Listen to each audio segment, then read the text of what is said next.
नमस्कार मित्रांनो, आज आपण पाहणार आहोत संस्कृत विषय यामधील निबंध मम प्रिय कवी.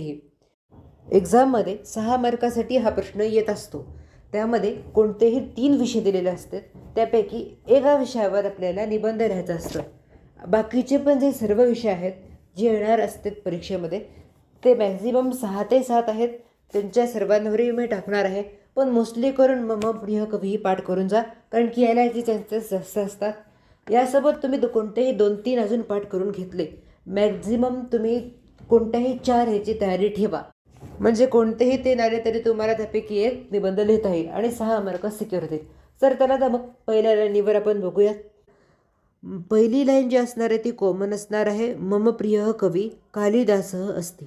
बघा मित्रांनो, ही लाईन सगळ्यात सोपी आहे. याचा अर्थ होतो की माझा प्रिय कवी कालिदास आहे. बघा मित्रांनो, ही जी पहिली लाईन आहे ते कॉमन असणार आहे आणि ते कंपल्सरी, कारण की यावरच तुमचा पूर्ण निबंध तुम्ही लिहिला आहे कोणत्या विषय हे बघणाऱ्याला कळते. बाकीचे जे पुढच्या लाईनी आहेत त्यापैकी तुम्ही 1-2 मुद्दे कट पण करू शकतात. म्हणजे जर तुम्हाला लक्षात नाही आले आणि तुम्ही स्किप जरी केले तरी तुम्हाला मार्क मिळतात. पण तुम्ही यापैकी कोणतेही 7 ते 8 जे लाईनी आहेत, मुद्दे आहेत, ते जरी तुम्ही लिहिले तरी त्यावर तुम्हाला मार्क पूर्ण मिळतात. तरी पण मी जास्तीसाठी तुम्हाला ॲडिशनल लाईनी दिलेल्या आहेत. तर त्यापैकी कोणत्याही पण तुम्हाला जे पण सोप्या लाईनी वाटतात तर तुम्ही बघू शकतात. त्याला तर मग दुसऱ्या लाईनीवर जाऊयात. सहसंस्कृत साहित्यस्य महान रत्नन इति कथ्यते. याचा अर्थ असा होतो की त्यांना संस्कृत साहित्याचा महान रत्न असं मानले जाते. आता तिसऱ्या लाईनीवर जाऊया. कालिदासस्य काव्येषु प्रकृतेः सौंदर्य मानवभावनाः च अत्यंत सुंदररूपेण व्यक्ताः सन्ति.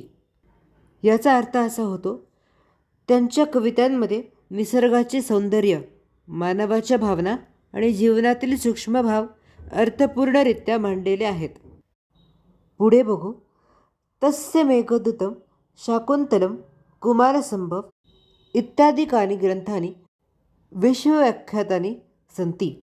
आता बघा मित्रांनो, जेव्हा आपण संस्कृतमध्ये मम प्रिय कवी या विषयावर निबंध लिहितो तर त्यावर आपल्याला ज्या पण कवीवर आपण लिहित आहोत त्याचे कमीत कमी 2 ते 3 ग्रंथांचे किंवा साहित्यांचे नावं लिहिणे आपल्याला भाग असते.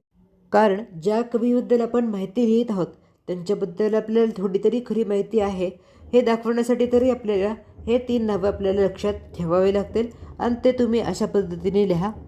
आता बघूयात पुढच्या पॅरेग्राफवर. कालिदासः सरलया मधुरया च भाषा उपयोगम करोति यत पठंतो जनाः सहजतया अर्थ गृह्णन्ति. आता बघा मित्रांनो, तुम्ही गृह्णन्तीमध्ये णचा जो वापर आहे ते न बाणाचं असते, ना की न नळाचं. म्हणून बघा, तुम्ही नॉर्मली मराठीमध्ये णचा वापर अशा पद्धतीने बघितला नसेल, कारण की मोस्टली असा वापर तिथं होत नाही. म्हणून बघून घ्या, गृह्णंतीमध्ये जे आहे ते न बाणाचा आपण वापरलेला आहे. आता याचा अर्थ समजून घेऊयात.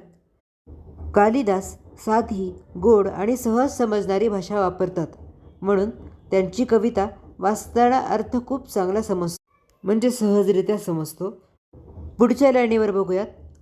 तस्य उपमा अतिशय मनोरः अतः एवत्त उपमाकलापः इति अपि कथयन्ति.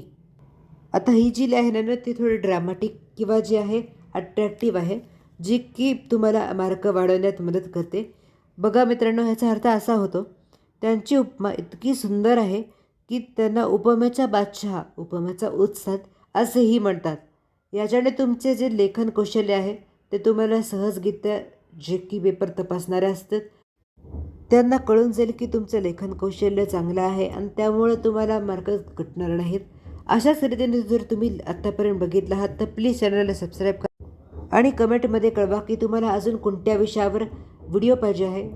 जसे की मराठी, इंग्लिश किंवा मॅथ्स किंवा सायन्सवर सजेशन्सचे व्हिडिओ पाहिजे असतील तर तुम्ही कमेंटमध्ये कळवा. चला तर मग पुढच्या लाईनीवर जाऊयात. तस्य काव्यानि न केवलं रम्याणि अपि तु आध्यात्मिक चिंतनस्य नीतिशिक्षाया च मार्गदर्शकानि सन्ति. याचा अर्थ असा होतो की त्यांचे काव्य फक्त सुंदर नाही तर त्यातून नीती, आध्यात्मिक विचार आणि जीवनमूल्य यांचेही मार्गदर्शन मिळते. आता बघा मित्रांनो, आपले 2 पॅरेग्राफ आत्तापर्यंत झालेले आहेत.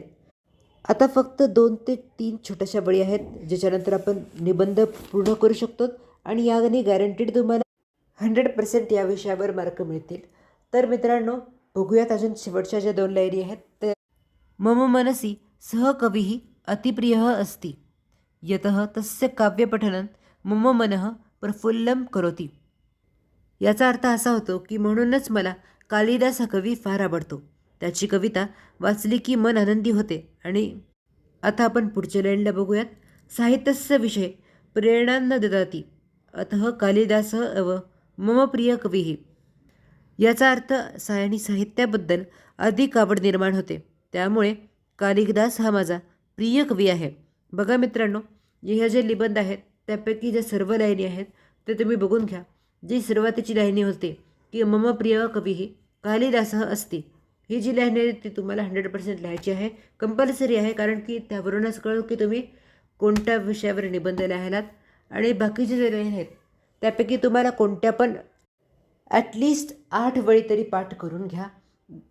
आणि शेवटी जे आहे तसं तसं एंडमध्ये म्हणूनच मला हा कवी प्रिय आहे अशा पद्धतीनं जे आहे आत्ता जे दिला त्या पद्धतीने लिहायचं आहे.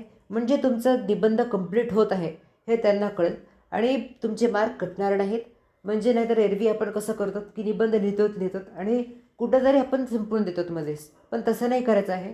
जसं आपण या निबंधामध्ये म्हणूनच माझा कवी कालिदास प्रिय आहे अशा पद्धतीने जे आन्सर दिलं त्याच्याने तुमचा कसं निबंध जस्टिफाईड होतो, तुम्ही रिझन दिला असं सुद्धा होतं आणि तुमचा निबंध कंप्लीट होतो. तर थँक्यू मित्रांनो. असेच जे नवीन नवीन व्हिडिओज आहेत त्यांच्यासाठी चॅनलला सबस्क्राईब. व्हिडिओ आवडला असेल तर लाईक करा आणि कमेंटमध्ये कळवा की तुम्हाला अजून कोणत्या विषयावर असाच व्हिडिओ पाहिजे आहे. थँक्यू.